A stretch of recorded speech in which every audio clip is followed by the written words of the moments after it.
review myofascial release with your squishy ball, your bender ball, or if you can get a little squishy ball from like the CVS store, Walgreens, something like that. Usually you can find them in like a kids section, just something that's got some give to it, some squishiness to it. We're going to be working in the abdomen, right? So right on the belly, off to the side of the belly button. We're working right up into that edge of the rib cage, right where that diaphragm is and all of the fascia connecting all of that stuff.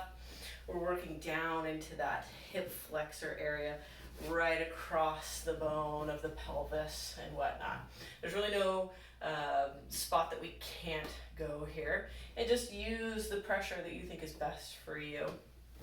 One of the things you can do if your skin is exposed, then you can take this ball and really just press into yourself and sort of pull your skin back and forth, and just make a circle around that outer, sort of cavity of the abdomen. You're going to get some oblique fascia there, really just kind of twisting and turning to loosen up some of that stuff.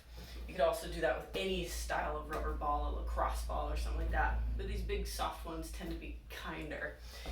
So we're going to go on the floor here. Get yourself in kind of a plank position just to get down onto your ball. And you can start right in the middle of your gut. If you've never done this before, it's a little tricky. It can be really, really uncomfortable. And so you just really want to breathe into it. So I would suggest putting your palms down like this, forehead on your palms, and just breathe. Relax there for a little bit. Your ab muscles are going to try to contract against this pressure of something coming in. That's their job. And that's not a bad thing, right? You don't have to relax so completely that it's so uncomfortable. You can keep a little bit of that tension on your abs so that you don't feel like this ball is just drilling right into your intestines and hurting, okay? And especially if this makes you feel a little bit nauseous or a little weird, then you really don't have to be super aggressive about it. Baby steps.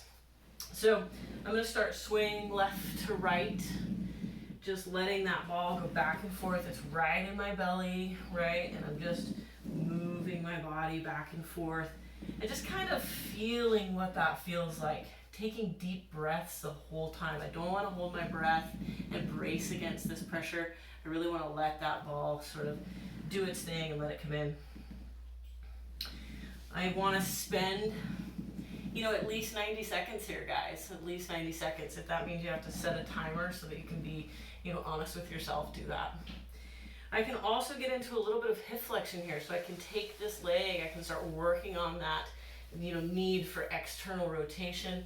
With my ball right there, I can turn away here and really feel what that feels like to be in hip flexion with some external rotation and just sort of moving away from that leg. You can bring that leg back down, do the same thing on the other side, just drag that leg up, sort of move around on this ball and twist and turn. If it's not uncomfortable for your low back to extend, you totally get a little bit of extension here, and what I'll do is just sort of drag my body forward and let that ball go a little lower onto my pelvic bone there. So all of these things, you can spend a bunch of time doing it, or you can just be really wiggly and not really stay in one position. It's whatever feels best for you, right? I do like getting some side bends with that ball right in there. Some side bends, making sure that I spend plenty of time with the ball on one side, plenty of time with the ball on the other side. And by side, I just mean off to the side of the navel, or even all the way into the very edge of the belly, kind of like your oblique area. And just, getting sort of squirmy while you're in that ball, and still just working really, really on that deep breath, right? Roll down so that you're really right on that pelvic bone. You're right on the hip, kind of out of the abdomen now, and allow for that pressure to take place. If your bladder is full, that could be problematic. Totally fine. Keep working. Maybe get up, go take care of that, come back to the ball. get into that high hip flexor. You can bend that knee right here. You can move your leg into internal and external rotation and just breathing and just working on that hip, getting some movement while you're tacking down some of the fascia in the front of the hip, right? And spend a few minutes a day, you guys. It's absolutely amazing what this can do for, freeing up all of the fascia that's in that sort of, central part of your body in the core, helping with low back pain, helping with hip pain, and even digestive issues. So get yourself on your soft ball and get to work.